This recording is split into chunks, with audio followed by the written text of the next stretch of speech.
dan tantangan dari MR.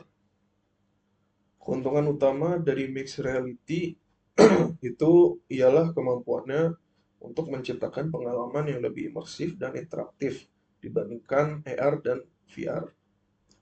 MR memungkinkan pengguna untuk berinteraksi dengan elemen digital yang tampak nyata dan dapat merespons gerakan dan perubahan di lingkungan sekitar mereka. Ini membuat MR sangat efektif untuk pendidikan, pelatihan, dan hiburan. Seperti yang saya bilang tadi, di bidang pendidikan, MR itu akan sangat cocok dibandingkan kita hanya memakai augmented reality saja.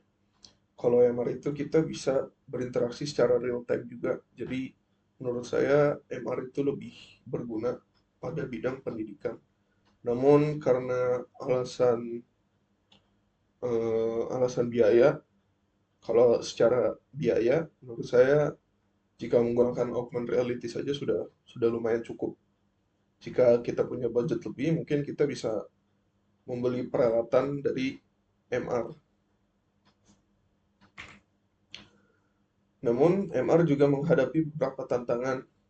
Salah satunya adalah kebutuhan akan perangkat keras yang canggih dan mahal. Seperti yang tadi saya bilang, jika secara biaya saya lebih memilih AR. Perangkat MR seperti Microsoft HoloLens dan Magic Leap masih relatif mahal dan belum terjangkau oleh banyak orang.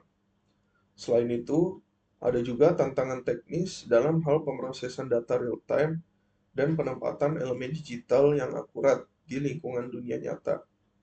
Tantangan lainnya adalah masalah privasi dan keamanan data, karena perangkat MR mengumpulkan dan mengolah informasi tentang lingkungan fisik pengguna.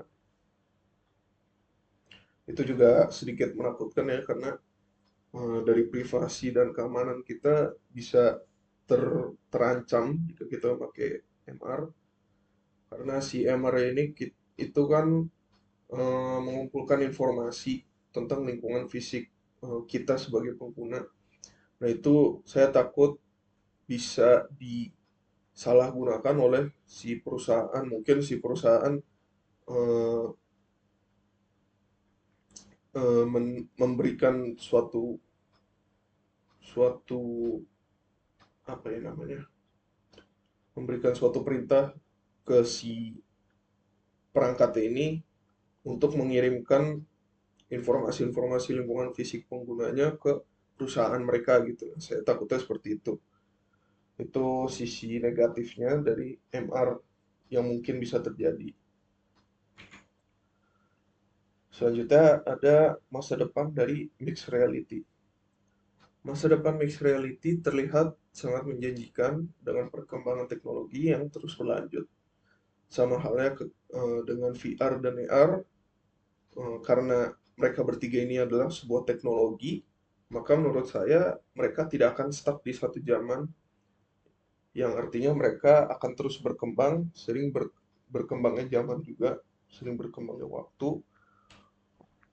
Eh, Salah satu fokus utama adalah membuat perangkat MR lebih terjangkau dan lebih mudah diakses oleh masyarakat umum. Integrasi MR dengan teknologi lain seperti AI dan IoT diharapkan dapat menciptakan pengalaman yang lebih kaya dan beragam. Penelitian dan pengembangan terus dilakukan untuk menemukan aplikasi baru dalam berbagai bidang, dari hiburan hingga kesehatan dan pendidikan. MR juga diharapkan dapat memainkan peran penting dalam smart cities dan industri 4.0, memungkinkan interaksi yang lebih cerdas dan efisien antara manusia, mesin, dan lingkungan mereka. Kesimpulannya, mixed reality menawarkan potensi besar untuk mengubah cara kita belajar, bekerja, dan bermain. Dengan menggabungkan elemen-elemen dunia nyata dan digital, MR menciptakan lingkungan yang lebih dinamis dan interaktif dibandingkan kedua pendahulunya.